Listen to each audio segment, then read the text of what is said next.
It's just my turn, but we can still have fun for now.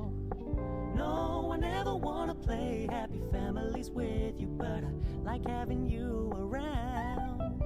I'm fully aware this